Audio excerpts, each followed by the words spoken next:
میں رات میں کئی بار اماں سے کہہ چکی تھی مگر ہر بار اس نے بے پرواہی سے کہا کہ وہ آ جائے گا، وہ رات میں مجھے باہر نہیں نکلنے دیتی۔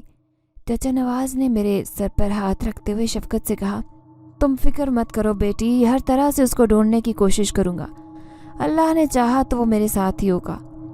کیا اس نے جانے سے پہلے یا جمیلہ بی بی کو یا تمہیں کچھ بتایا تھا کہ کہاں جا رہا ہے؟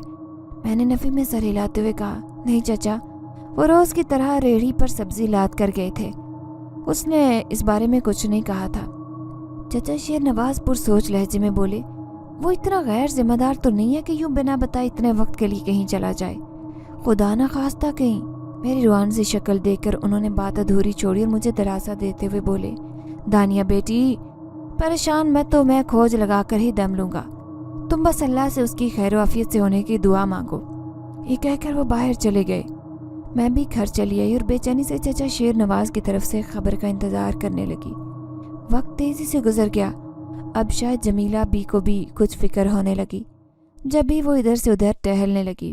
میں نے اسے بتا دیا تھا کہ میں نے شیر نواز چچا کو ابا کو ڈھونڈنے کا کہا ہے۔ اس نے کچھ کہا نہیں، مگر اس کے حرکات و سکنات بتا رہی تھی کہ وہ بھی میری طرح مضطرب ہے۔ میں بار بار باہر جا کر دروازہ کھول کر جھانک رہی تھی کہ ابھی چچا شیر نواز کے ساتھ ابا آتے ہوں، مگر صبح سے دوپہر ہو گئی، کچھ پتہ نہیں چلا۔ بے چین ہو کر میں دوبارہ چچا شیر کے گھر پہنچ گئی۔ دروازے پر دستک دی تو علی باہر نکلا۔ اسے دیکھتے ہی میں نے پوچھا، علی چچا تو گھر نہیں آئے؟ علی نے نفی میں سر ہلا کر کہا، نہیں تو ابھی تو نہیں آئے۔ میں مایوس ہو کر پلٹنے لگی تو علی نے جلدی سے میرا ہاتھ تھامتے ہوئے کہا، فکر مت کرو دانیہ، میں ہوں نا تمہارے ساتھ۔ میں نے مڑ کر اسے دیکھا، وہ مجھ سے 3 سال بڑا تھا، میں اس وقت 14-15 سال کی تھی، لیکن میں جس ماحول میں رہتی تھی اس نے مجھے عمر سے بڑا سوچنا سکھا دیا تھا۔ علی کی آنکھوں میں چھپی محبت میرے لیے انجان نہیں تھی۔ میں گلی میں اس طرح کھڑے ہونا بھی مناسب نہیں سمجھتی تھی، اس لیے جلدی سے ہاتھ چھڑا لیا اور کہے بغیر کچھ گھر کی طرف چل دی۔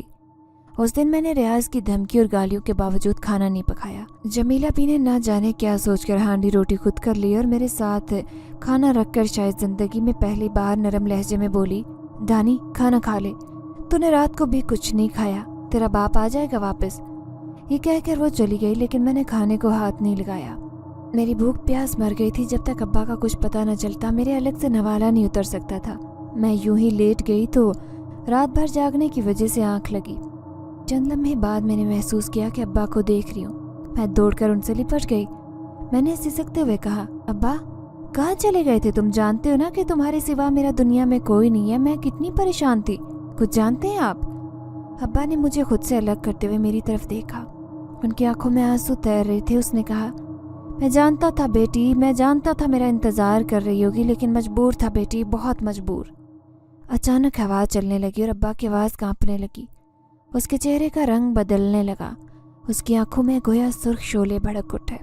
اس کا چہرہ بالکل سفید تھا، جیسے اس کے جسم سے خون کا ایک ایک قطرہ نچوڑ لیا گیا ہو۔ مجھے ایسے لگ رہا تھا جیسے میں کسی لاش کو دیکھ رہی ہوں۔ ابا کی گردن سے اچانک خون ابلنے لگا اور اس کی گردن دھڑ سے الگ ہو کر نیچے گری۔ میں حق دک ہو کر دہشت ناک نظارہ دیکھ رہی تھی۔ میں نے چیخنے کی کوشش کی مگر حلق سے آواز نہیں نکلی۔ پھر ابا کی کٹی ہوئی گردن سے آواز آئی، دانیہ مجھے تم سے جدا ہونے پر مجبور کیا گیا، لیکن میری بیٹی تمہیں میں اکیلا نہیں چھوڑوں گا، میں تمہارے ساتھ رہوں گا ہر وقت۔ اب کوئی مجھے تم سے الگ نہیں کر سکے گا، کوئی نہیں۔ ہوا تیز ہو گئی، افق پر بادل چھا رہے تھے اور بجلیاں بڑی شدت سے کڑکنے لگی۔ ابا مجھ سے دور ہوتا جا رہا تھا۔ میں چیختے ہوئے اس کے پیچھے بھاگی، ابا ابا، لیکن ہر طرف سے اندھیرا چھا گیا اور میں ٹھوکر کھا کر منہ کے بل گر پڑی۔ اچانک میں نے کسی کو اپنے چہرے پر تھپڑ مارتے محسوس کیا۔ کوئی مجھے ہلا رہا تھا، دانیہ دانیہ اٹھو، دانیہ ہوش میں آؤ، دانیہ جاگو۔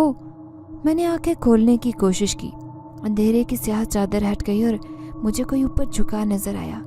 میں تیزی سے اٹھ کر بیٹھ گئی تو وہ بھی سیدھا ہو گیا۔ وہ چچا شیر نواز تھا۔ میں نے اس کا بازو پکڑتے ہوئے پوچھا، چچا ابا کو کیا ہوا، وہ کہاں ہے؟ چچا شیر نواز کی آنکھوں سے آنسو گرنے لگے، وہ صدمے سے نڈھال دکھائی دے رہے تھے۔ میں بے چین ہو کر ان سے پوچھنے لگی، چچا بتاؤ نا ابا کہاں ہے؟ چچا شیر نواز نے ٹوٹے پھوٹے لہجے میں کہا، دانیہ تیرے ابا نے کل جاتے وقت کس رنگ کے کپڑے پہنے تھے؟ میرے دل کو دھچکا لگا۔ چچا یہ کیوں پوچھ رہے تھے؟ میں نے خود کو سنبھالنے کی کوشش کرتے ہوئے پوچھا۔ انہوں نے سفید رنگ کا کرتا اور شلوار پہن رکھی تھی، لیکن آپ کیوں پوچھ رہے ہیں یہ بات؟ آپ تو ابا کو ڈھونڈنے گئے تھے نا؟ پھر؟ لیکن میری بات ادھوری رہ گئی۔ کھلے دروازے سے مجھے چارپائی پر پڑا ایک وجود نظر آیا جس پر سفید چادر ڈلی تھی۔ اس کا ایک ہاتھ باہر دکھائی دے رہا تھا اور مجھے اس کی شہادت کی کٹی ہوئی انگلی دکھائی دے گئی۔ ابا کی تو شہادت کی انگلی کٹی ہوئی تھی، ایک بار قربانی کا گوشت بناتے یہ انگلی ٹوکے کے نیچے آ کر کٹ گئی۔ چارپائی کے نیچے خون کی بوندیں ٹپک رہی تھی۔ یہ لاش کس کی تھی اور اسے یہاں کیوں لایا گیا تھا؟ مجھے سمجھنے میں دیر نہیں لگی۔ میں نے چچا شیر نواز کو سوالیہ نظروں سے دیکھا۔ بے حد ٹوٹے ہوئے نظر آ رہے تھے۔ علی کی آنکھوں میں بھی آنسو تھے اور جمیلہ بھی چارپائی کے قریب بیٹھی بہن کر رہی تھی، سینہ کوٹ رہی تھی اور نہ جانے کیا کہہ رہی تھی۔ میری سوچنے سمجھنے کی قوتیں سلب ہونے لگی۔ میں بے اختیار چارپائی کی طرف دوڑتے ہوئے چیخی، ابا ابا! لیکن مجھے راستے میں کسی نے روک لیا۔ علی اور ریاض نے مجھے دونوں بازو سے جکڑ لیا۔ علی نے آنسو بہاتے ہوئے نفی میں سر ہلا کر کہا، نہیں دانیہ نہیں، مت دیکھو، تم نہیں دیکھ پاؤ گی۔ میں نے زور لگاتے ہوئے چیخ کر کہا، کیوں نہ دیکھوں؟ میرے ابا ہیں وہ، چھوڑو مجھے۔ میں نے پھر سے زور لگایا تو علی نے جھٹکے سے میرے کندھے سے پکڑ کر جھنجھوڑتے ہوئے کہا، کیونکہ ان کی گردن نہیں ہے، ان کا سر نہیں ہے، تم نہیں دیکھ سکو گی دانیہ، وہاں دیکھنے کے لیے کچھ نہیں ہے۔ میں ٹھہر گئی۔ میں نے خالی نظروں سے علی کو دیکھا، اس کی آنکھوں سے آنسو بہہ رہے تھے۔ میں خواب میں ابا کی کٹی ہوئی گردن یاد کر رہی تھی اور میں چیخ مار کر علی کے سینے میں منہ چھپانے کی کوشش کرنے لگی۔ آنسو کی آبشاریں ہر بند توڑ کر بہہ نکلی اور میں پھوٹ پھوٹ کر رونے لگی۔ ابا کی موت کو آج 3 مہینے ہو گئے تھے۔ اسے بڑی بے دردی سے مارا گیا، کسی نے اس کا سر دھڑ سے الگ کیا تھا۔ چچا شیر نواز نہ جانے کہاں اسے ڈھونڈتا پھر رہا تھا، مگر ہر جگہ ناکامی کا سامنا کرنا پڑا۔ لاچار ہو کر اس نے پولیس اسٹیشن کا رخ کیا تاکہ ابا کی گمشدگی کی رپورٹ لکھوا سکے، لیکن راستے میں اسے ایک زیر تعمیر عمارت جس کا کام ابھی ادھورا تھا، وہاں پر ابا کی ریڑھی کھڑی نظر آئی۔ وہ چونک کر وہیں کھڑا ہو گیا اور آس پاس متلاشی نگاہوں سے دیکھنے لگا۔ قدموں کے نشانات پر وہ اندر پہنچا تو اسے ابا کی لاش اندر دکھائی دی، لیکن وہ بے سر کی لاش تھی۔ چچا نے فوراً پولیس اسٹیشن سے رابطہ کیا اور انہوں نے تصدیق کر لی کہ ابا کی لاش تھی۔ ابا کی موت کے بعد ہمارے لیے مشکلیں کھڑی ہو گئی اور تبھی میری سوتیلی ماں کا کوئی دور پار کا کزن ہم سب کو لینے آ گیا۔ میں یہاں سے جانا نہیں چاہتی تھی، علی سے دور جانا میرے لیے موت کے برابر تھا، مگر میں مجبور تھی۔ میری سوتیلی ماں جمیلہ بی بی مجھے لے کر شمشیر ماموں کے ہاں آئی۔ ابا والا گھر ویسے بھی کرائے کا تھا، اس لیے وہاں سے سبھی سمیٹ سماٹ کر شمشیر ماموں کے گھر آ گئے۔ اس دوران بار بار مجھے محسوس ہوتا جیسے ابا میرے آس پاس ہیں، مجھ سے کچھ کہنا چاہتے ہیں، لیکن میں کچھ دیکھ نہیں پاتی۔ البتہ ان کی موجودگی کو کئی بار محسوس کیا، مگر پھر یہ سوچ کر چپ ہو جاتی کہ ہو جاتا ہے، یہ میرا وہم ہوگا۔ اس دن جو عجیب و غریب خواب دیکھا تھا اس کی وجہ سے ہو شاید، لیکن مجھے یہ سمجھ نہیں آتا تھا کہ آخر ابا کو اتنی بے رحمی سے کس نے مارا اور کیوں؟ ابا تو ایک عام اور سیدھے سادے شخص تھے، کسی سے دشمنی تو دور کی بات، انہوں نے تو کبھی کسی سے تلخ لہجے میں بات تک نہیں کی تھی۔ پھر کس کی ان سے اس قدر دشمنی ہو گئی ہوگی کہ اس نے ابا کی جان ہی لے لی، اور نہ صرف انہیں مار دیا بلکہ ان کا سر بھی کہیں غائب کر دیا؟ کیوں؟ پولیس نے بہت دور تک ان کا علاقہ چھان مارا مگر انہیں کچھ نہیں ملا۔ اس وقت بھی میں سوچوں میں گم، نہ جانے کب سو گئی۔ نیم غنودگی کے عالم میں نے اپنے آس پاس کسی کو محسوس کیا تو آنکھیں کھولی، اور سامنے دیکھتے ہی میری آنکھیں حیرت سے پھٹی کی پھٹی رہ گئی، کیونکہ سامنے ہی میں نے ابا کو دیکھا۔ وہ دیوار سے ٹیک لگائے اداسی سے چھت کی طرف دیکھ رہے تھے۔ ان کے جسم پر وہی سفید لباس تھا جو آخری دن گھر سے جاتے ہوئے پہنے تھے۔ میں نے لرزاں آواز میں کہا، ابا؟ لیکن ابا نے کوئی جواب نہیں دیا، وہ اس طرح چھت کی طرف دیکھتے رہے۔ میں نے یہ محض چند لمحے تک دیکھا، پھر چند لمحے بعد وہاں کوئی نہیں تھا۔ میں گھبرا کر چلاتے ہوئے باہر بھاگی، اماں اماں! جمیلہ بی بی اس وقت باہر شمشیر علی کے ساتھ بیٹھی تھی۔ اس نے مجھے اس طرح چلاتے دیکھ کر ناگواری سے پوچھا، کیا ہوا ہے؟ کتے لگ گئے ہیں کیا تیرے پیچھے جو یوں بدحواس ہو کر بھاگ رہی ہے؟ میں نے پھولی سانسوں سے کہا، اماں، ابا، میں نے ابا کو دیکھا ہے اماں۔ جمیلہ بی بی اور شمشیر علی کے چہرے پر خوف چھا گیا۔ شمشیر نے آگے بڑھ کر ڈانٹنے والے انداز میں کہا، کیا پاگلو جیسی بات کر رہی ہے دانی؟ تیرا ابا مر چکا ہے، پھر تجھے کیسے دکھائی دے سکتا ہے؟ تو نے کوئی خواب تو نہیں دیکھ لیا؟ میں نے سختی سے نفی میں سر ہلایا، نہیں، میں نے خود آنکھوں سے دیکھا ہے، وہ کوئی خواب نہیں تھا۔